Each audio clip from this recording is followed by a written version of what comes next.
Assalamualaikum warahmatullahi wabarakatuh. Yang terhormat kepada dosen pengampu mata kuliah Statistika Penelitian, Bapak Ahmad Zaini Magister Pendidikan. Pada video kali ini, izinkan kami dari kelompok 2 akan mempresentasikan materi yang berjudul Data Statistik, di mana anggota kelompok 2 terdiri dari yang pertama, Muhammad Ilham Ramadan dengan nomor NIM 2108110001. Yang kedua, Zahra Sri Rahma dengan nomor NIM 2108110005. Yang ketiga, Siti Nur Azizah dengan nomor NIM 2108110012. Yang keempat, Siti Nur Aini dengan nomor NIM 2108110013. Yang kelima, Cicih Nurjanah dengan nomor NIM 2108110028.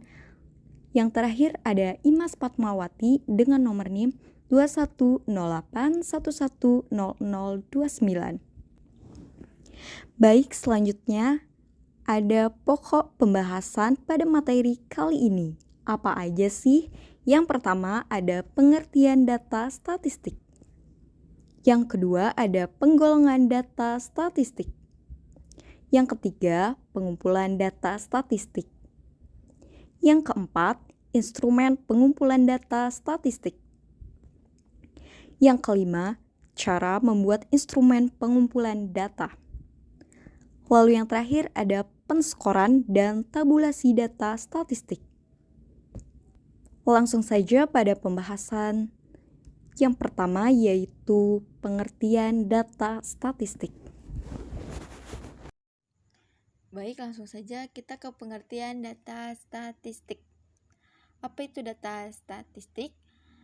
Sebelumnya, statistik adalah ilmu yang mempelajari cara pengumpulan data, pengolahan data, analisis data, serta penyajian data sehingga menjadi suatu informasi yang berguna bagi pengambilan keputusan. Data secara bahasa yaitu kata jamak dari kata Yunani yang berbunyi datum dan yang berarti fakta. Pengertian lainnya tentang data adalah hasil pencatatan peneliti yang baik berupa fakta maupun angka. Itu menurut Ari Kunto tahun 1993. Dan jadi data statistik merupakan keterangan-keterangan mengenai suatu keadaan atau masalah dalam bentuk angka atau golongan seperti angka 1, 2, 3, dan seterusnya, maupun dalam bentuk kategori seperti baik buruk, tinggi rendah, dan sebagainya. Data statistik harus memiliki syarat. Apa itu syaratnya?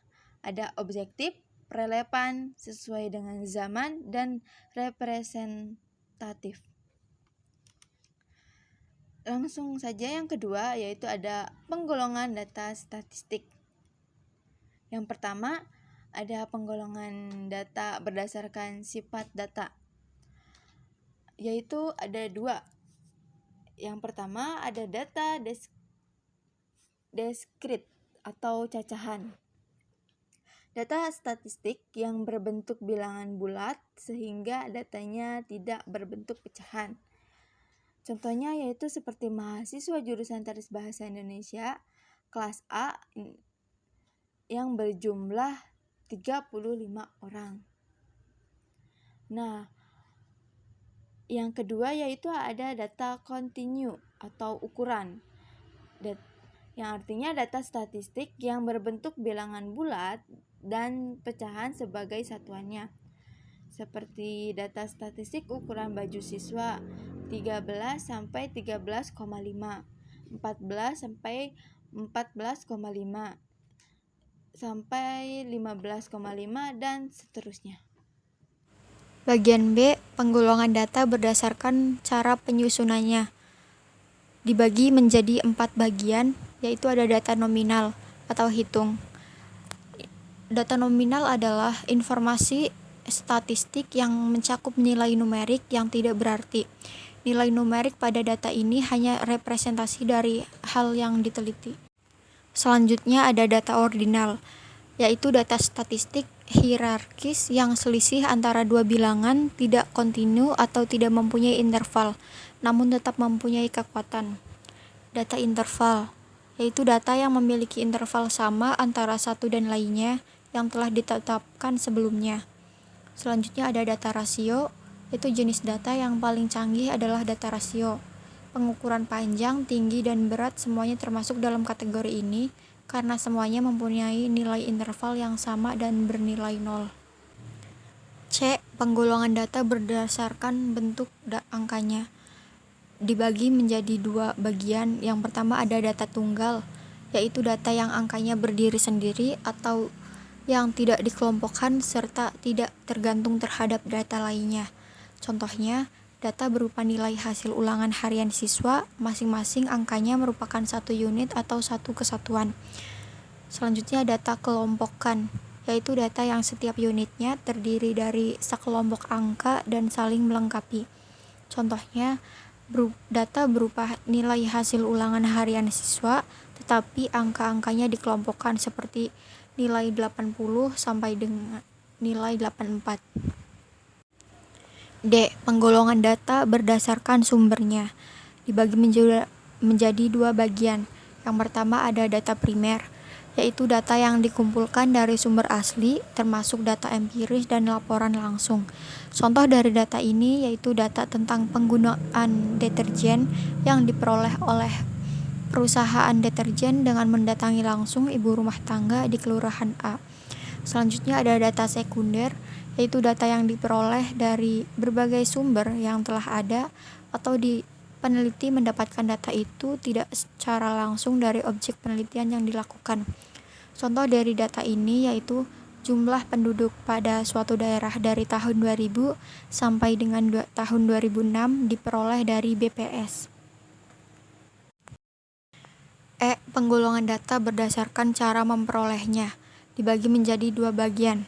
Yang pertama ada data berkala. Data ini adalah data yang dikumpulkan dari masa lalu atau sepanjang sejarah. Contohnya yaitu semakin banyak siswa yang mengikuti pendidikan bahasa Indonesia setiap tahunnya. Yang kedua ada data cross-section, yaitu data yang dikumpulkan pada saat tertentu untuk mencirikan keadaan waktu tersebut. Contoh dari data ini yaitu harga saham menurut jenis perusahaan. Selanjutnya, pengumpulan data statistik. Dalam proses pengumpulan data statistik, terdapat beberapa prinsip yang harus diperhatikan.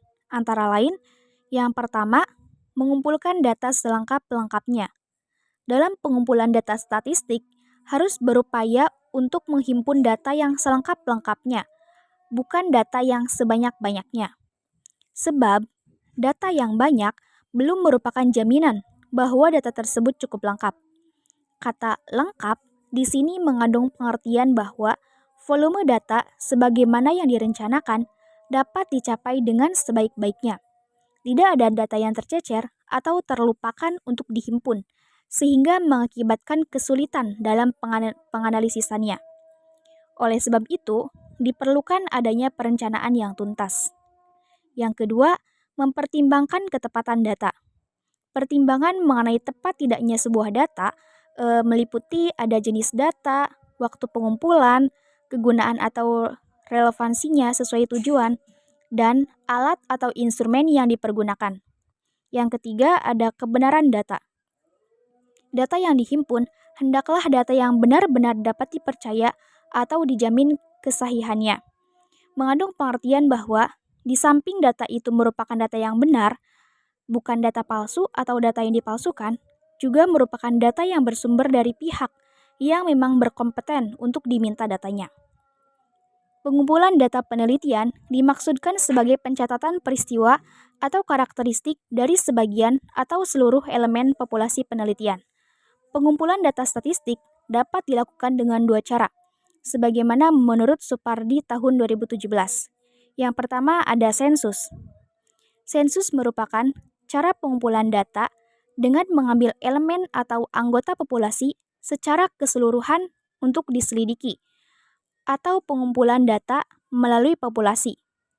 Data yang diperoleh dari hasil sensus ini disebut parameter atau data yang sebenarnya. Untuk populasi yang jumlah anggotanya sangat besar, maka sensus memerlukan biaya, tenaga, dan waktu yang sangat besar. Meski sensus melibatkan semua anggota populasi, tidak berarti bahwa sensus akan terlepas dari berbagai kekeliruan. Selanjutnya yang kedua ada sampling. Sampling merupakan cara pengumpulan data dengan mengambil sebagian elemen anggota populasi untuk diselidiki, atau pengumpulan data melalui sampel. Keuntungan pengumpulan data dengan cara sampling tidak memakai waktu yang lama dan dengan biaya yang relatif kecil. Kelemahannya, nilai yang diperoleh dari sampling ini merupakan hasil perkiraan.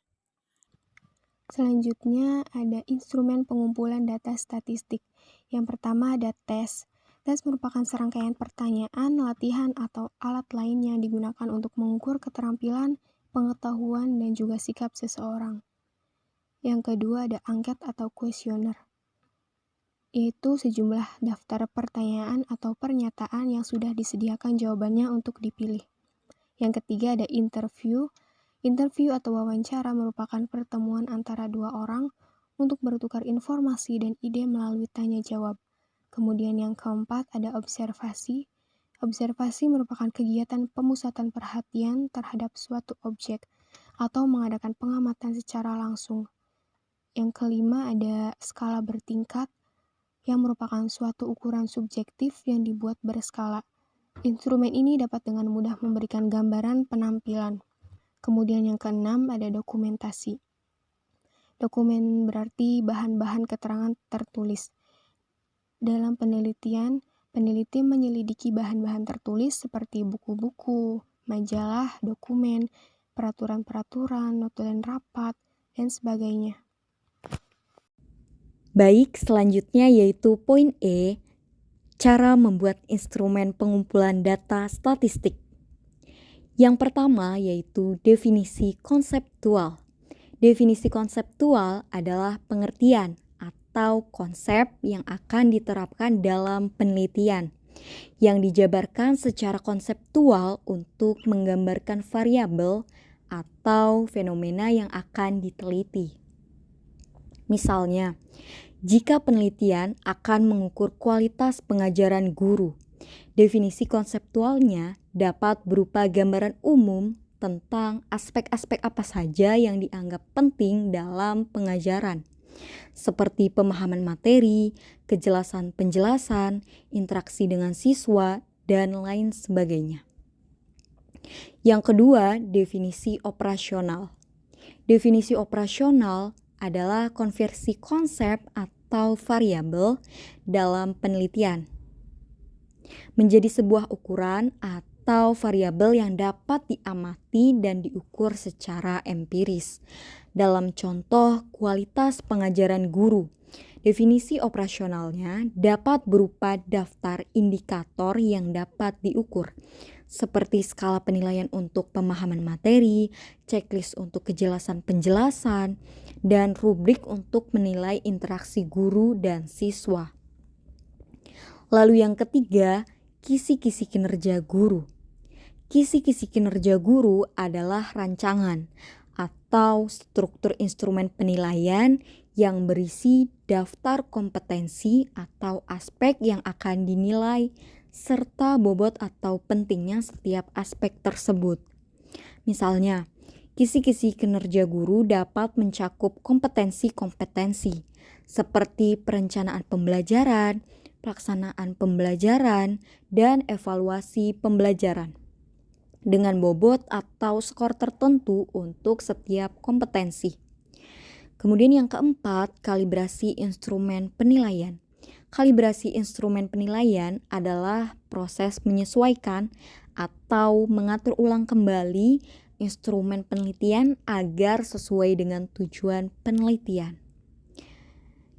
Dapat melibatkan uji coba awal pada sampel kecil, evaluasi hasilnya, dan melakukan perubahan atau penyesuaian jika diperlukan. Yang kelima yaitu butir-butir instrumen penilaian. Butir-butir instrumen penilaian adalah sebuah pertanyaan, pernyataan yang digunakan untuk mengukur variabel atau konsep yang akan diteliti. Misalnya, dalam instrumen untuk mengukur kepuasan siswa terhadap pembelajaran, butir-butirnya dapat berupa pernyataan seperti saya merasa tertarik dengan materi pelajaran yang akan diajarkan. Yang keenam, uji coba instrumen. Uji coba instrumen adalah tahap validasi dan reliabilitas instrumen penelitian melalui penerapan pada sampel kecil dari populasi yang akan diteliti. Bertujuan untuk memastikan bahwa instrumen tersebut dapat mengukur variabel atau konsep yang ingin dimaksud dengan konsisten dan dapat diandalkan. Setelah uji coba, hasilnya dievaluasi dan instrumen mungkin perlu direvisi agar disempurnakan sebelum digunakan dalam penelitian utama atau penelitian selanjutnya. Selanjutnya adalah penskoran dan tabulasi data statistik. Yang pertama adalah penskoran. Penskoran adalah suatu proses pengubah jawaban tes menjadi sebuah angka dengan instrumen berbasis skala. Misalnya, SS sama dengan 5, SS sama dengan 4, KS sama dengan 3, TS sama dengan 2, dan STS sama dengan 1 untuk pernyataan positif. Dan SS sama dengan 1, S sama dengan 2, KS sama dengan 3, TS sama dengan 4, dan STS sama dengan 5 untuk pernyataan negatif. Peneliti memberikan nilai pada pilihan jawaban responden berdasarkan validitas instrumen. Sedangkan instrumen tesnya menggunakan sistem poin di mana angka 1 mewakili jawaban yang valid dan angka 0 mewakili jawaban yang salah. 2. Tabulasi data. Mentabulasi data adalah mengumpulkan semua tanggapan dari kuesioner dan mengorganisasikannya ke dalam satu set angka untuk setiap variabel. Data penelitian dapat ditabulasikan sebagai berikut. Berdasarkan skor masing-masing responden untuk setiap item pada instrumen dan untuk setiap variabel yang disebutkan di atas. Pada tabel 2.2 tabulasi data hasil penelitian variabel kinerja guru. Nomor respondennya dan butir pertanyaan dan jumlah. Butir pertanyaannya ada 1, 2, 3, 4, 5, 6, 7, 8 ya. Pada nomor 1 itu 1, nomor 15, nomor 25, nomor 34, nomor 45, nomor 55, nomor 65, nomor 74, nomor 85, dan dengan itu jumlahnya adalah 39. Dari tabulasi data mentah menjadi jumlah, kemudian untuk kepentingan analisis data maka dibuat ringkasan tabulasi data sebagai berikut. Ditulis pada tabel 2.3 yaitu ringkasan tabulasi data penelitian. Y kinerja guru itu 29 dan 30. Baik, setelah kita mendengarkan anggota kelompok lain yang telah memaparkan, jadi kesimpulannya yaitu data statistik merupakan keterangan-keterangan mengenai suatu keadaan atau masalah dalam bentuk angka atau golongan maupun kategori.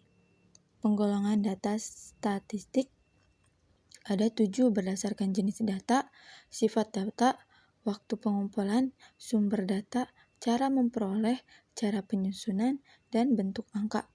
Proses pengumpulan data statistik dapat dilakukan dengan 2 cara, yaitu sensus dan sampling. Instrumennya berupa tes, angket, atau kuesioner, interview, observasi, skala bertingkat, dan dokumentasi. Pembuatan instrumen pengumpulan data statistik dilakukan dengan beberapa cara.